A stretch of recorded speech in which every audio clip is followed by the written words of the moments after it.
ধারণাকে লালন করতে পারি, এটা হবে আমাদের বক্তব্য।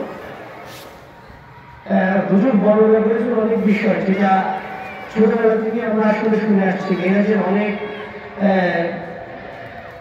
বক্তব্য আমরা শুনে আসছি ছোটবেলা থেকে, ঘুরে ফিরে আমরা এগুলোই শুনে এসেছি।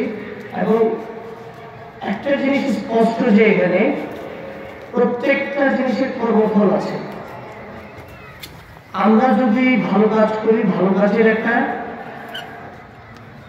পুরস্কার আছে, খারাপ কাজ করলে খারাপ কাজের একটা তিরস্কার আছে। এখন আমাদেরকে কিন্তু কোরআন এবং সুন্নাহর যে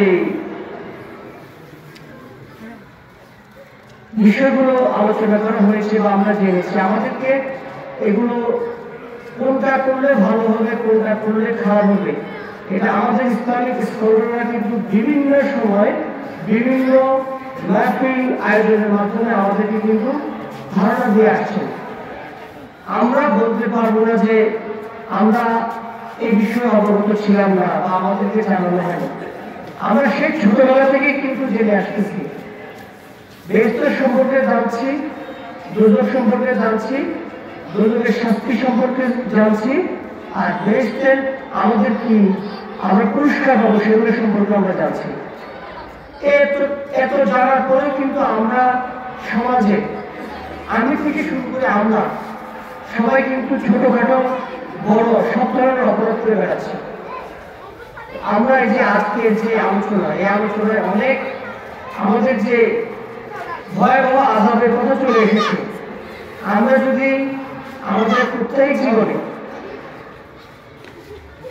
কোরআন এবং সুন্নাহর আলোকে চলতে পারি, আমরা এই আযাব থেকে মুক্তি পাওয়ার জন্য যথেষ্ট। তো আমরা সবাই মিলে আল্লাহ যেন আমাদের সবাইকে হিদায়াত করে, আমরা যেন এই নবী করিম সাল্লাল্লাহু আলাইহি ওয়াসাল্লামের যে সুন্নাহ এবং কোরআন এবং এই আলোকে চলতে পারি, আমরা যেন আমাদের সবাইকে তৌফিক দান করে। আল্লাহর কাছে প্রার্থনা করবো আমরা, এবং আমাদের বিশেষ করে আমার জন্য একটু দোয়া করবেন, আমি যেন সঠিক পথে থাকতে পারি। কারণ আমার যে পথ এটা একটু মসৃণ না, মানে সহজ না, আমাকে অনেক কঠিনের মধ্যে পার হতে হবে, ভালো মন্দ দুটো নিয়ে কাজ করতে হবে। আপনারা আমার জন্য দোয়া করবেন যেন আমি সঠিক কাজটা করতে পারি, কোনো ভুল যেন আমাকে দিয়ে না হয়। আপনাদের কাছে প্রার্থনা চাইবো, দোয়া চাইবো, আল্লাহর কাছে বলবেন যেন আমি এই কাজগুলো করতে পারি।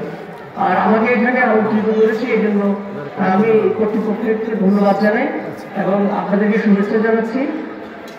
এইগুলো আমি আমার বক্তব্য শেষ করছি। ধন্যবাদ সবাইকে। আসসালামু আলাইকুম।